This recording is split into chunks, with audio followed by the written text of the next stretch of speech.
What's up mga ka-exorize? This is Papa Sep TV and for today's video, pag-uusapan natin is kung paano nga ba mag-fully fade kay G-Gibbs. At after natin mag-fully fade, pwede pa ba tayong umutang dito or humiram kay G-Gibbs, no? So yun ang pag-uusapan natin ngayon. O bago ang lahat, intro muna tayo para mukhang pro. Subscribe now and press the bell icon. Never miss an update. Nandito na nga tayo guys sa GCash application natin sa dashboard, no? So, click lang natin dyan si Borrow, no? So, click natin si Borrow.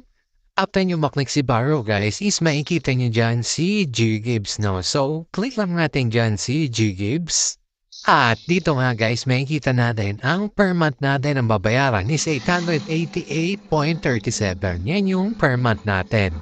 Pero ang gagawin natin guys is babayaran natin ang buo, no? Yung G-Gibbs na nahiram natin. No? So, click lang natin dyan yung amount na 888.37.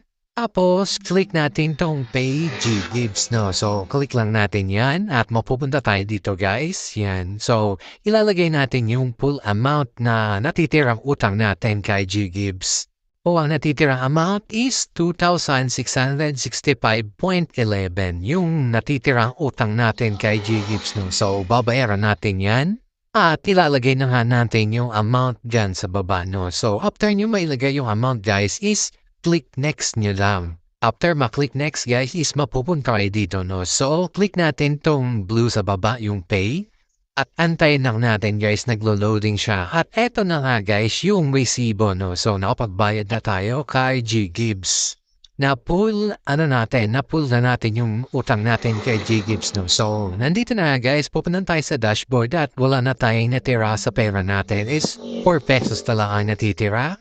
At click lang ulit natin guys si Borrow, no? Kung pwede pa ulit mag-utang kay G-Gibbs, no? So, click natin si Borrow.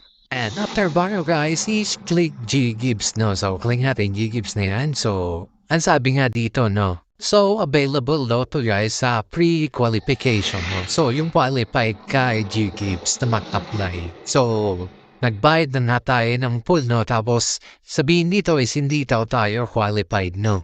Pero subukan natin. So, click OK nyo lang. So, click nyo OK guys. Nandito na nga, no? So, nakalagay dito is how to unlock G-Gibbs, no? Kailangan, guys, is, fully verified ka, tapos 21 years old pataas, and then, Filipino citizen, tapos may valid ID, tapos may verified email, no? Tapos, laging ginagamit yung GCash, no? So, lagi naman ginagamit yung GCash, guys. So, yung G-score natin is biglang bumaba, no? Kaya siguro hindi natin ma-avail ulit yung G-Gibbs, no? Kasi nag-ups and down kasi yung natin, G-score natin, no? So, grabing binaba ng G-score natin. Although, lagi naman natin ginagamit yung GCash, no? So, di ko alam kung bakit anong nangyari. Nakapag-avail tayo ng G-Gibbs pero ngayon nag-fully fade tayo. Ngayon hindi na. Dapat hindi na ako nag-fully fade, no? Sayang yung natin. Pero okay na din para wala tayong isipin, no? So, yun lang guys. At syempre, kung nagustuhan itong video na to, please don't forget to like, share, and subscribe. Thank you and God bless.